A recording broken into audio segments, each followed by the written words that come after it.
juga. Halo guys, selamat sore.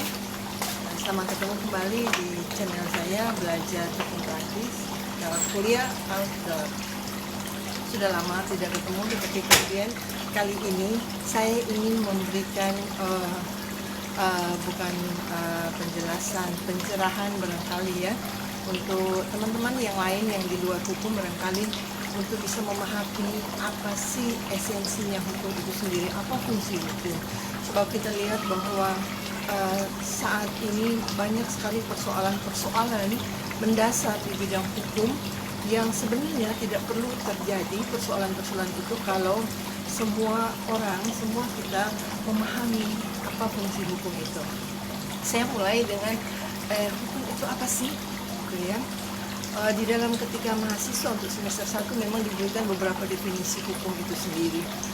Antara ahli yang satu dengan ahli yang lain memberikan definisi yang berbeda-beda, tetapi esensinya hukum itu, yang dibilang hukum itu adalah sekumpulan aturan yang dibuat oleh mereka yang diberikan oleh kewenangan untuk itu, dibuat oleh mereka yang berkewenangan untuk itu.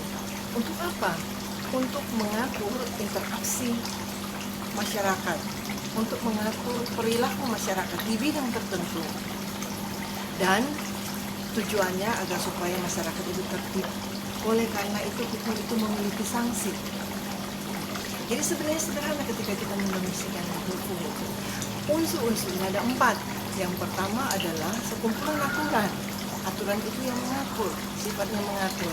Yang kedua, hukum itu dibuat oleh mereka yang diberikan kewenangan untuk itu. Ya. Kemudian yang ketiga, bahwa tujuan hukum itu adalah untuk ketertiban masyarakat. Jadi kalau ada produk hukum yang justru menimbulkan kekisruhan di masyarakat, justru itu perlu dipertanyakan. Sebab hukum itu sendiri adalah pencapaiannya adalah supaya interaksi dalam masyarakat itu menjadi tertib.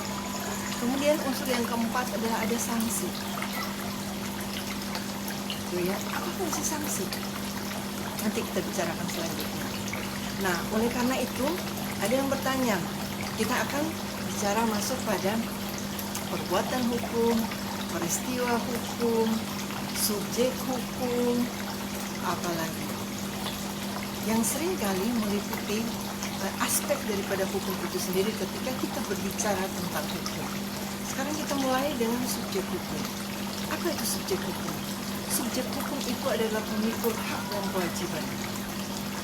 Ada 2 pemikul hak dan kewajiban, orang, manusia, itu sendiri, dan badan hukum. Badan hukum itu direpresentasikan oleh pengurus.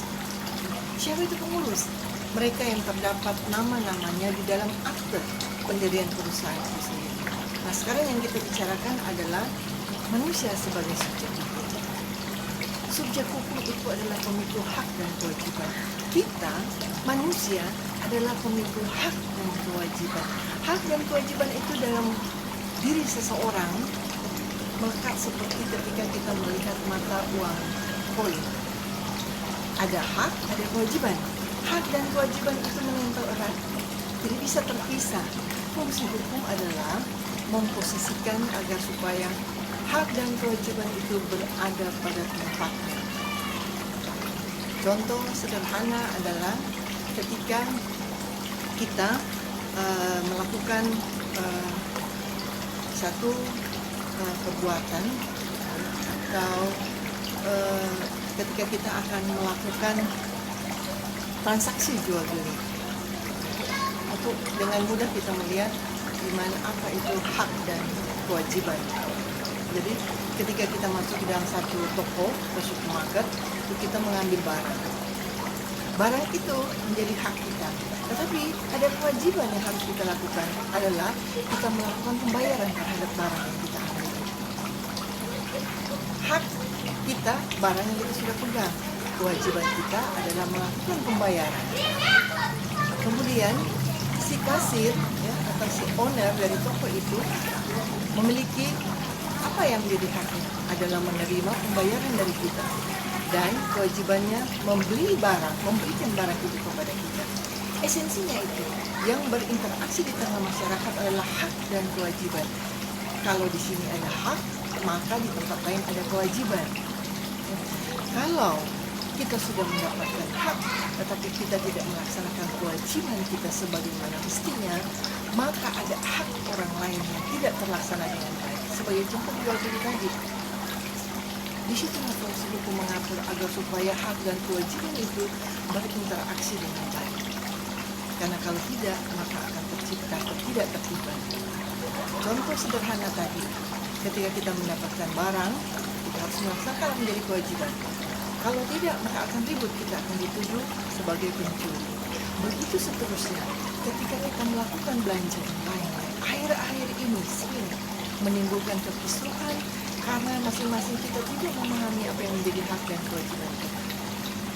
Ketika kita sudah memenuhi syarat-syarat yang ada di dalam jual beli yang menjadi term and condition di dalam yang dipaparkan oleh penjual, kita setuju dengan barang, kita suka, kita melakukan pemesanan yang barang itu melalui marketplace, kita sudah melakukan pembayaran yang menjadi kewajiban kita, maka si penjual harus mengirimkan apa yang menjadi hak kita, barang itu sebagaimana spesifikasi yang dia sudah berikan di dalam marketplace-nya, di dalam toko itu, karena dia sudah menerima apa yang menjadi hak dia pembayaran dari kita. Kalau hak dan kewajiban ini berjalan dengan bagus, maka tidak akan ada keributan. Yang menjadi persoalan, seringkali kita bersikap tidak jujur. Kita sudah menerima hak, tapi kita tidak melaksanakan apa yang menjadi kewajiban kita. Dan itu berarti ada hak orang lain yang tidak terlaksana karena kita tidak melaksanakan kewajiban. Begitupun ketika kita masuk pada saat ini praktek-praktek peminjaman online, bank online banyak terjadi dan banyak terjadi keributan. Ketika kita bersetuju dengan semua syarat-syarat yang ditawarkan itu, maka apa yang menjadi hak kita kemudian diberikan oleh si bank. Tetapi ketika kita sudah menerima pinjaman itu sejumlah uang, jangan lupa untuk kita melakukan apa yang menjadi kewajiban kita yang kita sudah sepakati. Oleh karena itu, sebelum kita menyetujui, kita membaca dengan detail apakah mampu kita laksanakan syarat-syarat yang diminta oleh pihak bank online. Kalau kita melihat ada yang aneh, ya, ketika kita periksa di OJK bahwa ini bank online belum terdaftar, tinggalkan. Atau kita merasa berat dengan bunga, jangan kemudian kita bersepakat. Ketika kesepakatan itu terjadi, maka secara hukum kita harus melaksanakan apa yang menjadi kewajiban kita. Itu sampai di sini contoh daripada hak dan kewajiban yang harus kita lakukan. Kita akan sambung kembali pada episode berikut berkaitan dengan peristiwa dan perbuatan hukum. Demikian guys, episode pada sore hari ini tentang pengertian hukum itu sendiri dan bagaimana hukum itu berinteraksi di tengah masyarakat. Semoga ini bisa menjadi pembelajaran untuk kita ketika kita mau hidup teratur di tengah-tengah masyarakat. Mungkin guys, selamat sore, sampai jumpa pada episode berikutnya.